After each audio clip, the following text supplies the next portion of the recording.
The containment field crackled with enough voltage to drop a Crothian battlecruiser. Inside stood a warrior who'd killed 200 soldiers with her bare hands. Outside, in the grand auction hall of Station Omega-7, every species in the galaxy suddenly found reasons not to bid. Every species except one human. The amphitheater held 3,000 beings. Traders from the merchant guilds, warlords from the Vraxian Empire, collectors who'd purchased entire planets for their private museums. Credit chips worth billions sat ready on chrome armrests. But for Lot 847, the hall had gone silent as a tomb. Marcus Chen stood in the back row, his worn leather jacket out of place among the gilded armor and neural interfaces.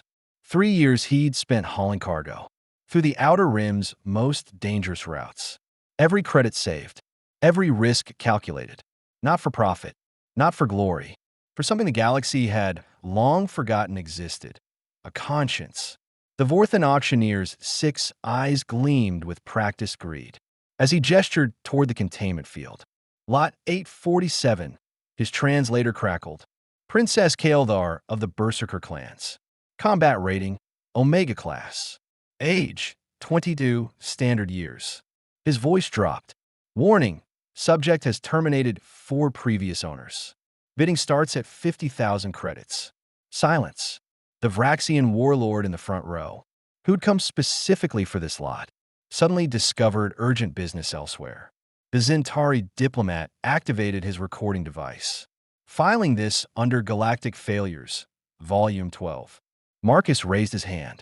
The auctioneer's translator glitched. I apologize. Could you repeat that gesture? 50,000 credits, Marcus said clearly. 3,000 heads turned. The Vraxian warlord's mandibles clicked. In what might have been laughter or horror, a Zentari trade minister whispered into his comm. Document this. Humanity's extinction may be sooner than projected. Inside the containment field, Princess Kael'thar's eyes, burning amber, in a face marked by ritual scars, locked onto Marcus. Her expression didn't change, but her fingers, which had been gripping the energy bars of her cage, slowly relaxed. The galaxy knew her story. Everyone did. Princess Kael'thar had been a protector once. Her clan defended the outer reaches, the lawless territories where the Alliance's reach ended, and chaos began. Then the Syndicate came, not to conquer, to harvest. They burned her world, sold the survivors. And when she fought back, when she tore through their ranks like a plasma storm, they couldn't kill her, so they did something worse. They broke her. Trauma, the galaxy learned, didn't make Berserkers weaker. It made them unpredictable, uncontrollable. The 4 previous owners had learned that lesson. In their final moments, the Alliance military had captured her, but even they refused to keep her. Too dangerous, too damaged, too human, in all the ways that made the galaxy uncomfortable. Marcus approached the holding cell. 3 hours after the auction closed, the station's security chief had offered him an armed escort. He declined. The containment field powered down with a hiss.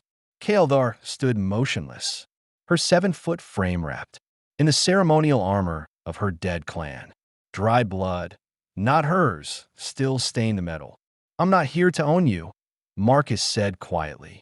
He didn't move closer, didn't reach for the control collar. They'd fit it around her neck. I'm here because no one else would stand up. Her voice, when it came, was rough from disuse. You're a fool. Probably. He pulled out the control collar's deactivation key and tossed it to her feet. But I'm a fool who thinks you deserve a choice. She stared at the key, at him, at the open doorway behind him, where he deliberately positioned himself, giving her the exit, trapping himself. Why? The word came out broken. Because 3 years ago, I watched the Syndicate raid a colony. I was hauling cargo. Told myself it wasn't my problem. Told myself one person couldn't make a difference. He met her burning gaze. I was wrong, and I won't be wrong again. The Syndicate hit Marcus's transport 4 days later, in the dead space between jump points. 3 warships, 40 raiders. They'd tracked Kael'thar's signature. Give us the Berserker. Their commander's voice crackled through the comm. Or we glass your colony. Marcus stood on the bridge, watching the tactical display. Behind him, Kael'thar's chains, the one she'd chosen to keep wearing, rattled softly. "Your choice," he said to her. "Always your choice." The chains shattered. She moved like lightning wrapped in fury. Through the airlock, across the void, into their flagship. 12 raiders in the corridor. 47 seconds. But when she reached the last one, the commander who'd burned her world, she stopped. Marcus's voice came through her calm. "You're not a weapon anymore. You're a person, and people get to choose." The raider fled. The galaxy had seen her as a monster to fear, or a tool to use. Marcus saw her as someone who'd been through hell and deserved a chance to heal. That changed everything, because humans don't see commodities on auction blocks. We see people. We see the warrior behind the scars, the protector beneath the trauma, the person who just needs one other person to believe they're worth saving. 3 months later, when the Syndicate returned with a fleet, they learned why you never threaten someone a Berserker Princess chooses to protect. Marcus Chen's transport became a legend that day, not because of weapons or shields, but because humanity taught the galaxy a truth they'd forgotten. The most dangerous thing in the universe isn't a warrior with nothing to lose. It's a warrior who finally has something worth fighting for.